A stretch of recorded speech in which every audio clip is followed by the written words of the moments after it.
అందరికీ నమస్కారము. Welcome to అమ్మ మొదటి ముద్ద.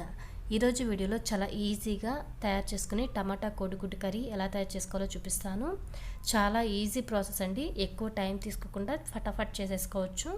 దీనికోసం ముందుగా స్టవ్ మీద కడాయి పెట్టుకొని అందులోకి 2 టీ స్పూన్ల ఆయిల్ వేసి హీట్ చేసుకున్నాక అందులోకి 1/2 టీ స్పూన్ పసుపు, 1/2 టీ స్పూన్ కారం, ఉడికించి ఘాట్లు పెట్టుకున్న కోడిగుడ్లను వేసుకొని 2-3 నిమిషాల పాటు ఫ్రై చేసుకొని పక్కన పెట్టుకోవాలి.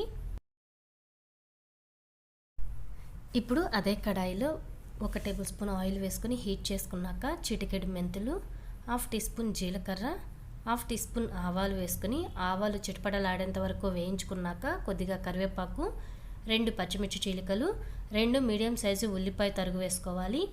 ఉల్లిపాయలు తొందరగా వేగడానికి చిటికెడు ఉప్పు వేసుకొని వేయించుకోవాలి. ఉల్లిపాయ ముక్కలు వేగిపోయినాక ఇప్పుడు ఇందులోకి 1/2 టీ స్పూన్ అల్లం వెల్లుల్లి పేస్ట్ వేసుకొని పచ్చివాసన పోయేంత వరకు వేయించుకోవాలి. ఇప్పుడు ఇందులోకి 3 మీడియం సైజు టమాటాలను సన్నగా తరిగి వేసుకోవాలి. ఇందులోకి రుచికి తగినంత ఉప్పు, 1/2 టీ స్పూన్ పసుపు, 1 టీ స్పూన్ కారం వేసుకొని టమాటాలు పూర్తిగా మెత్తగా గుజ్జుగా అయిపోయేంత వరకు మూత పెట్టి ఉడికించుకోవాలి. టమాటాలు ఇలా సన్నగా తరిగి వేస్తే ఒక టేస్ట్ ఉంటుంది. అలాగే టమాటాలను మిక్సీలో పేస్ట్ చేసి వేస్తే ఒక టేస్ట్ ఉంటుంది.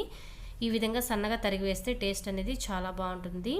ఇలా గుజ్జుగా అయిన తర్వాత ఇందులోకి చిన్న ఉసిరికాయ సైజు అంత చింతపండు నుంచి తీసిన రసం వేసుకోవాలి.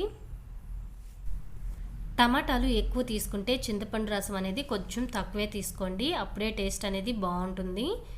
గ్రేవీకి తగినన్ని నీళ్లు పోసుకొని ఇదంతా ఒకసారి బాగా కలుపుకొని టేస్ట్ చెక్ చేసుకొని ఉప్పు కారం లాంటివి కావాల్సి ఉంటే అడ్జస్ట్ చేసుకొని వేసుకోవచ్చు.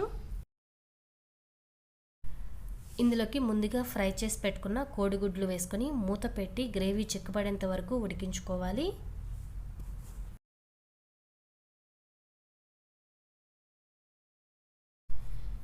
గ్రేవీ చిక్కబడిన తర్వాత కొద్దిగా కొత్తిమీర చల్లుకొని సర్వింగ్ బౌల్లో తీసుకొని వేడివేడి అన్నంలో కానీ లేదా చపాతీతో కానీ సర్వ్ చేసుకుంటే చాలా టేస్టీగా ఉంటుంది. తప్పకుండా ఈ విధంగా మీరు కూడా ఒకసారి ట్రై చేసి చూడండి. చాలా ఈజీ ప్రాసెస్. ఈ వీడియో కనుక మీకు నచ్చినట్లయితే ప్లీజ్ లైక్ చేయండి, అలాగే కామెంట్ చేయండి. ఈ వీడియో ఎవరికైనా యూస్ఫుల్ అనుకుంటే తప్పకుండా షేర్ చేయండి. Thanks for watching.